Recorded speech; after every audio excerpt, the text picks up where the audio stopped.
The Secrets of Star Trek is brought to you by the StarQuest Production Network and is made possible by our many generous patrons. If you'd like to support the podcast, please visit sqpn.com/give.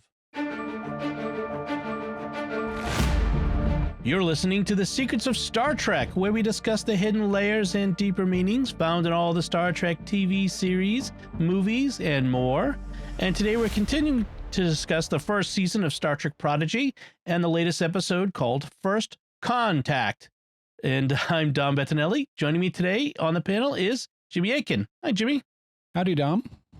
Folks, I want to tell you to be sure to follow The Secrets of Star Trek in Apple Podcasts or Google Podcasts or Spotify, Stitcher, TuneIn, your favorite podcast app, or at the StarQuest Media YouTube channel, where you should be sure to get notifications as well. I also want to tell you about another show on the StarQuest Network that you'll be sure to enjoy called Jimmy Akin's Mysterious World, where Jimmy and I talk about mysteries, both natural and supernatural, from the faith and reason perspectives. And our latest episode, we talked about the Hindenburg disaster and what really happened there. And we have some awesome stuff coming up as well. So definitely check it out, including some UFO stuff, which is some of my favorite stuff. So check it out. Find it wherever you find fine podcasts or at sqpn.com/mysterious. But today we're talking about First Con-tact. I say contact because it's the name is hyphenated. It's First Contact, but it's going to involve a confidence trick. Yes. So so Jimmy, could you give us a recap of what goes on in this episode? Last time, the kids saw a fragment of a holo recording in which Captain Chakotay, the previous captain of the Protostar, was in some kind of emergency situation. This time, while Janeway is alone, she reviews the footage and sees that the Protostar was being boarded by hostile forces that included the Diviner's robot pal, Dreadnought, as you could guess. But she doesn't know who Dreadnought is, so she doesn't realize what the audience does. Meanwhile, the ship receives a distress signal that turns out to be from a Ferengi named Diamond Nandi. Nandi is a clothes-wearing, profit-earning female Ferengi. Oh, and she happened to have raised Dal as her foster son before she sold him to work in the Chimerium mines. However, he doesn't know that she did this. He thinks he was just kidnapped.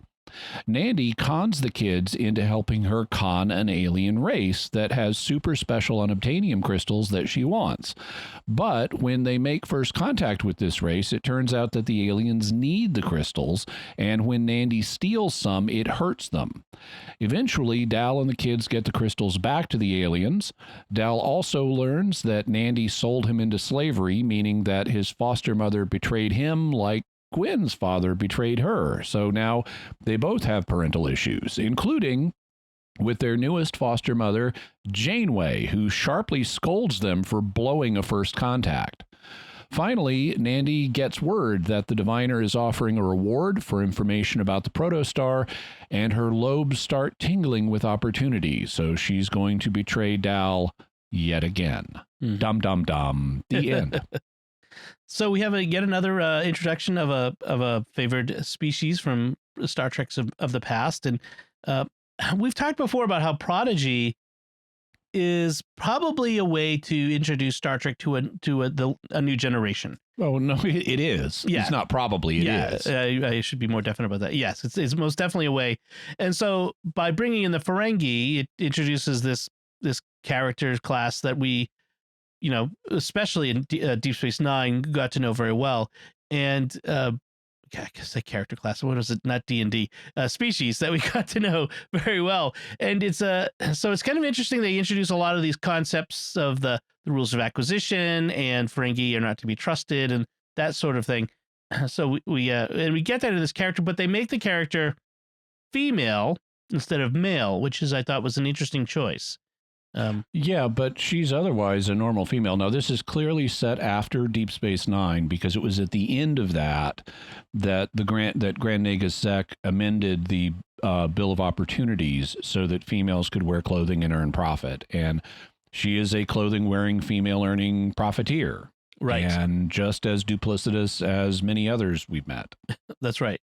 And she's apparently operating alone. She's got that ship to herself. No, there's no other crew. She also has a robot. It's a little flying box that she has named Pickpox, which is obviously taken from pickpocket. And unlike Dal, according to her, Pickpox has an eye for profit. And so he's amoral like she is. He's willing to do whatever to earn profit. Right. And then another aspect of Star Trek lore that gets introduced here is that the Prime Directive, which is a key aspect. And this comes up, they illustrate why the Prime Directive is so important, even though Holo Janeway has warned them from the beginning, like the first contact, you should not be engaging this lightly. You shouldn't be trying to. Damon Nandi tries to tell them that, we're just going to exchange this worthless junk for one of their crystals. Yeah, so Nandi says that she's racked up gambling debts and needs one of these crystals to pay them off, although we're never sure if that's true.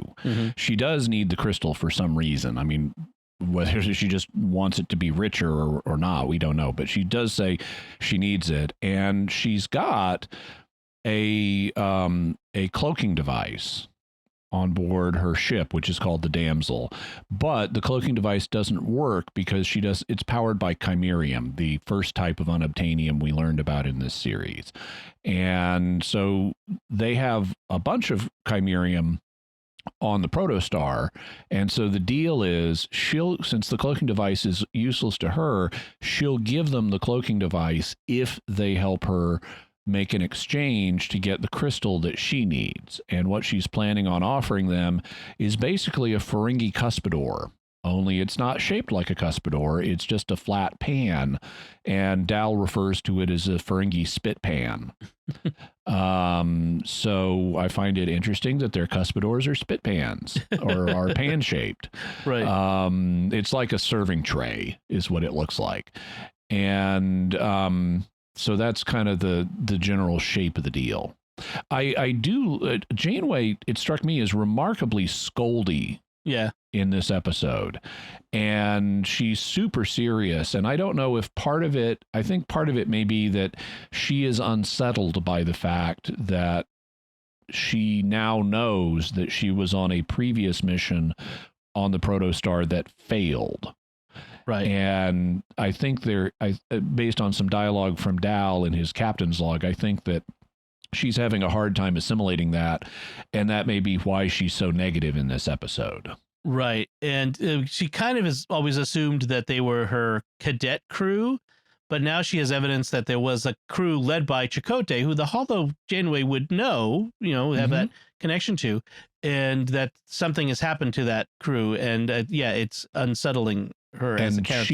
She was part of it because she can see herself in the recording telling Chakotay, send the warning. Yes. Right. And we're being boarded. Right. And so our Protostar crew want the cloaking device because they're still afraid of the Diviner finding them, and so a cloaking device would help them hide from the Diviner, and that's one of the reasons why they want it. And it's a Klingon cloaking device that and eventually Nandi tricks them because she beams all of the chimerium over from their ship and installs it on hers. Yeah, so now she can cloak, and she's got the Type 2 unobtainium crystal, which they beam back because the kids have now discovered the transporters. And at the beginning of the episode, we see the kids having fun with the transporters, and they've got like a piece of pie out of a replicator. It's still hot, and they're beaming it around the ship and chasing it in a kind of game of tag. And we get a nice Simpsons reference at one point where there's an episode of The Simpsons where Bart has laid a piece of pie on the floor with a trap noose around it, and Homer is walking up and he says, floor pie, and takes the pie and gets himself snagged by the trap. So he's hanging upside down eating the pie. But Jankum Pog in this, as they're running up to the piece of pie, says, floor pie. That's great. I love that they do a Simpsons reference. Yeah. They then have fun. Okay. So they decide they need a living subject with the transporters. This is all while Janeway is brooding about the recording she's watching. Yeah. But they decide they need a a living subject. So they decide, based on what we saw last episode, where Murph, the glowing purple iridescent slug, ate proton grenades and survived. It's like, well, Murph is indestructible. Let's put him through the transporter. So they do, and they beam him outside of the ship, and we get this shot of Murph smiling, happily sliding down the outside window. Yes, Murph is apparently indestructible. So I can't wait to find out more about Murph. That I have I think we've talked about before. Yeah. There's more to Murph than meets the eye here. So this is going to be something fun there.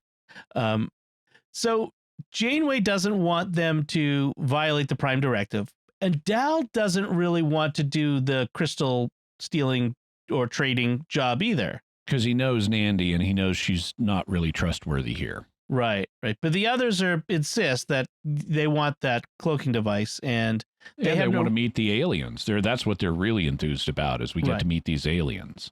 And they don't know anything about Ferengi, so they don't know to not trust. They aren't like Harry Kim, who learned all about Ferengi at Starfleet Academy. Yeah. When he offends the Ferengi. Yeah. And it's been established that Ferengi are telepathy resistant, so Zero can't just read Nandi's mind. Right. That's true. Right. That's a nice plot device there.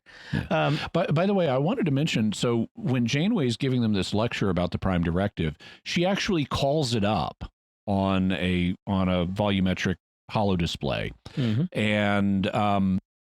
And it's in two parts. Or at least what we see of it is in two parts.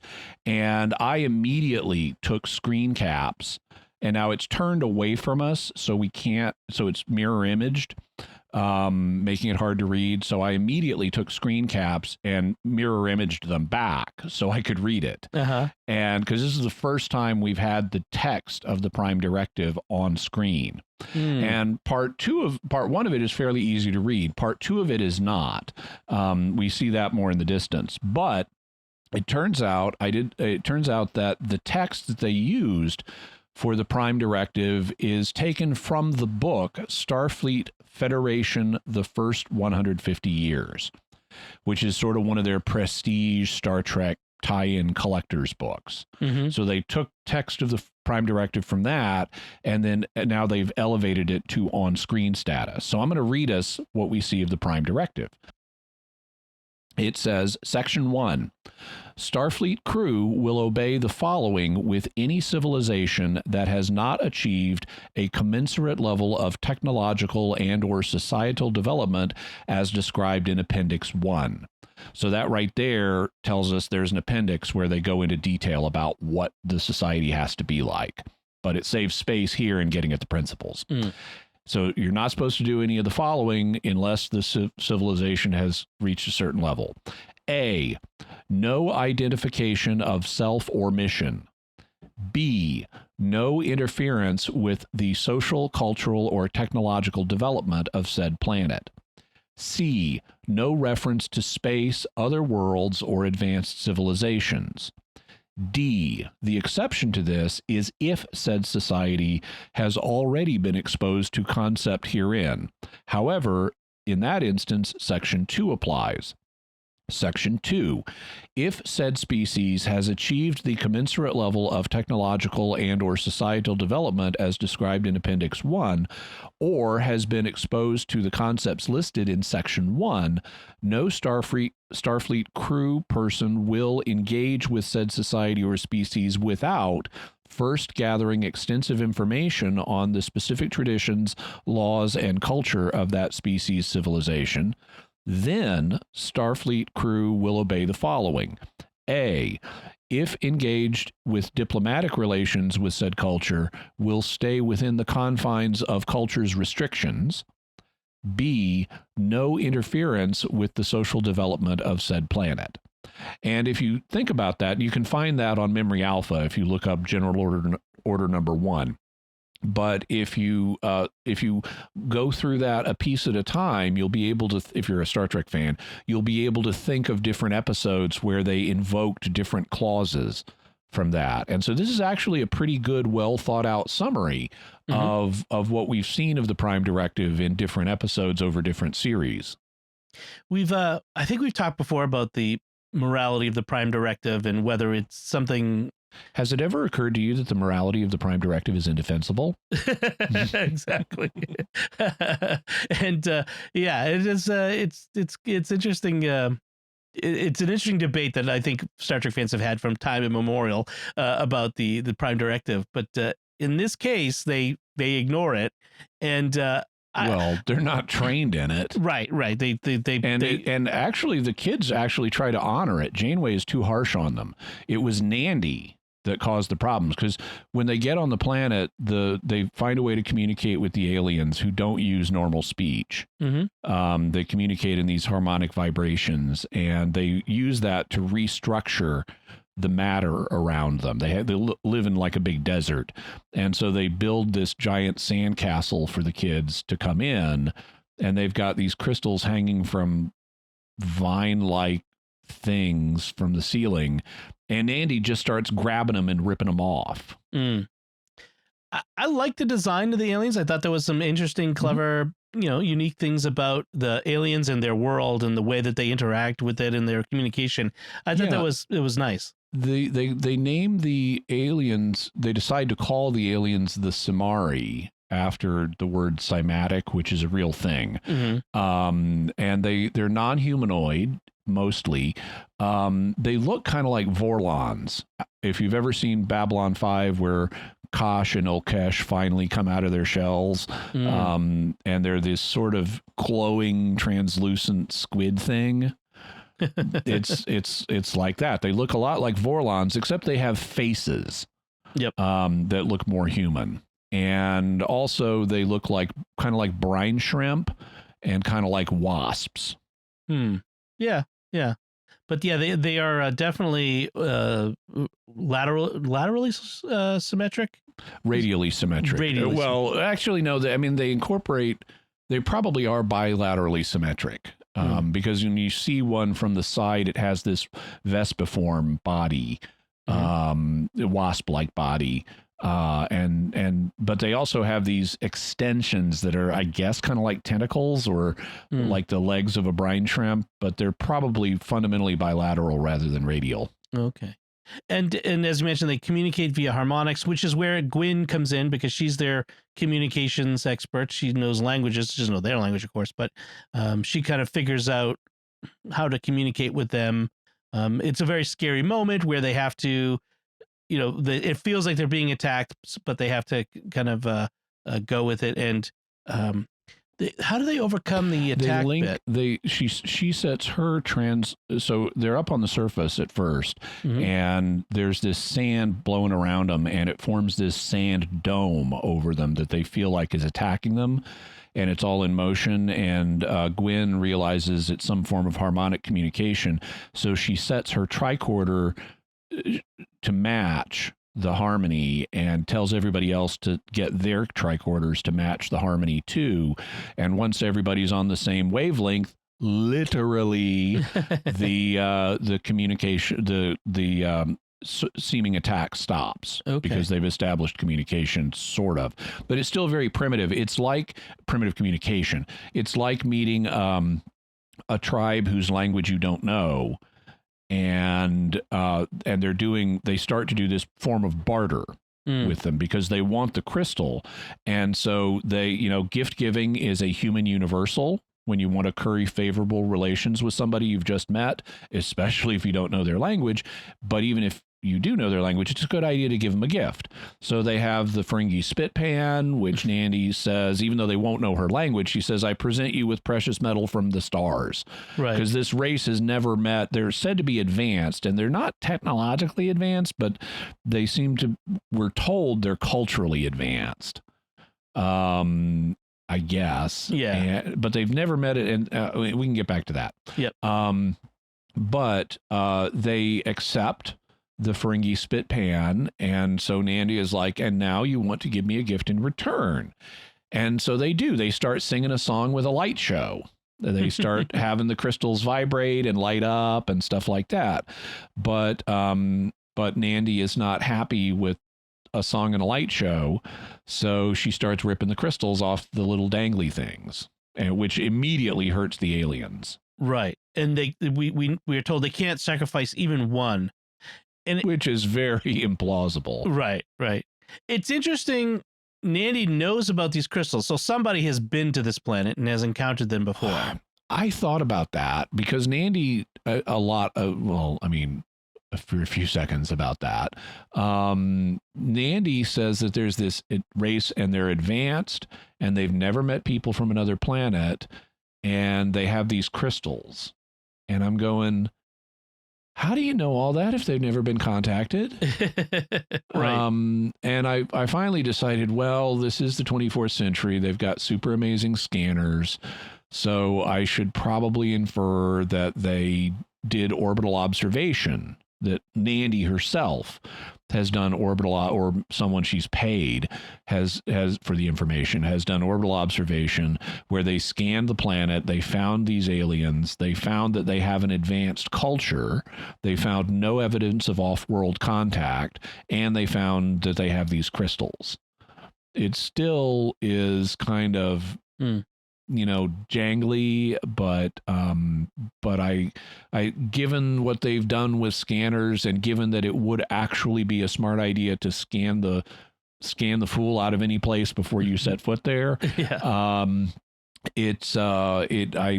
can live with the degree of knowledge she has of them. So there's a bit of the Raiders of the Lost Ark plot problem here, which is, and maybe I'm wrong, but for me, I see, what did she need the Protostar crew for at all in this? They play no role in this at all.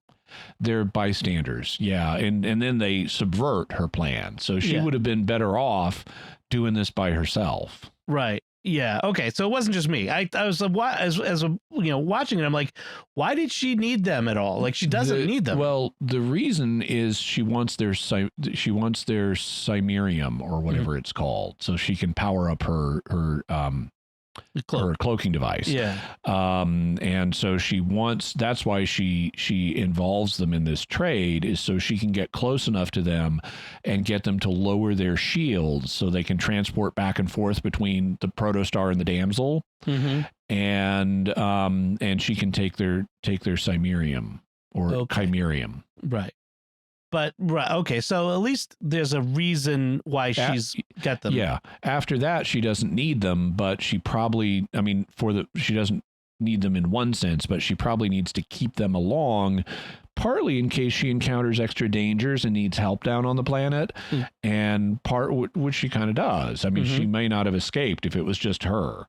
Right. And also because if she suddenly calls the deal off with them, they may get suspicious about what's just happened here, what she just done. Right. And I suppose she might not have even got past the first step because it was Gwyn who figured out how to communicate, and Nandy didn't seem to be able to. Yeah. So when Nandy steals the crystals, the others think Dal was in on it. They naturally turn to him and go, well, she's your friend, your foster mother or whatever. And so you must have lied to us about the nature of the deal. And so there's that kids TV version of the turn, the twist, and the misunderstanding in the plot that one of the characters has to then, recover from. They undo that pretty quickly though, because Dal leads the charge in grabbing Nandy. He also is the first one to grab one of the stolen crystals and plug it back into the system. Right. That's right. And then you mentioned that how Nandy reveals that which it kind of saw coming from the first time we saw her, she's the one who sold Dal into slavery, and that she stole the Chimerium. So it's a double betrayal of Dal, who's learning to, the only people he really can trust and rely on are the people who make up his crew, and sort of their bond is growing, but he does have this betrayal again that he has to deal with. By the way, cymatics, if I recall correctly, is deals with like the harmony between different frequencies, and so that would help explain why they decide to give him that name. Cymatics is a subset of modal vibrational phenomena. The term was coined by Hans Jenny, a Swiss follower of the philosophical school known as Anthroposy. Okay. Yeah. So as you mentioned, Janeway does the scolding bit where she says they did irreparable harm to the aliens. She's too harsh here. Yeah. I mean, look, she kind of approved their mission after she gave them a lecture on the Prime Directive. She said, follow these principles. And the kids did their best to do that. It was Nandy who disrupted things. Right. The kids then tried to repair it all. Right. Right. Yeah. I mean, we can, like you said, maybe we can chalk it up to Jimmy just being distracted by the Chakotay thing. Gwyn tells us that the real lesson of the friends we made along the way, or in this case, Gwyn tells Message Dal for you, sir. Yeah. He learned out of all this, he learned who his true friends are, which is the Protostar crew. And like you mentioned, Nandy finds out that she can sell information about the Protostar to the Diviner, and thus gives him a location for where they are. Although, if he doesn't have a Protostar drive, I'm not sure how he's going to get there so quick. But yeah, we may end up just kind of skipping over that bit. Presumably, he got on the Protostar the first time through some kind of sneak attack, or maybe when they were repairing something, because otherwise the Protostar can get away from him easy. But he's also going to cross, what was it? What did we say? 4,000 light years of space, pretty darn quick to get to them. So we'll see how that goes. And that's where the episode ended. So any other notes on this one? No, I think it was, one thing. So Nandy quotes the rules of acquisition 3 times, and I was wondering if we were getting our first new rules of acquisition on screen, because they've never filled in all 285 of them. Right. But I looked them up, and it's like, nope, all 3 of the ones she quotes we already knew. Okay. There is a book, the Ferengi Rules of Acquisition. Yes, that Ira Stephen Burr wrote, and unfortunately it does not, there's 2 editions of it. There's a pocket edition with just the rules, and then there's an expanded edition that has lessons about and legends about the rules and how they are applied. And they were written by Ira Stephen Burr, who was the producer of Deep Space Nine, and I was the one who came up with the rules of acquisition, maybe, but he certainly expanded them. And unfortunately, these are human editions, and so they only contain the rules of acquisition that humans have been cleared to know about. I see. So canonical only because they don't tell us all of them. I see. They do tell us a few that don't make it on screen. Oh, okay. Okay. Awesome. Very good.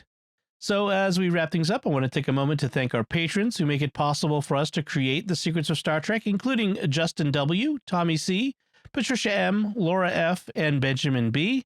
Their generous donations at sqpn.com/give make it possible for us to continue the Secrets of Star Trek and all the shows at StarQuest, and you can join them by visiting sqpn.com/give. So that's it from us. We'd love to know what you think of this Prodigy episode, First Con-tact. Let us know by commenting on the show at sqpn.com/trek, or our Facebook page at facebook.com/StarQuestMedia, or send an email to trek@sqpn.com. We'll be back next week when we'll be discussing the next new episode of Prodigy. And until then, Jimmy Akin, thank you for joining me and sharing the secrets of Star Trek. Thank you, and remember the 285th rule of acquisition: no good deed ever goes unpunished. And once again, I'm Dom Bettinelli. Thank you for listening to the Secrets of Star Trek on StarQuest, and remember, floor pie.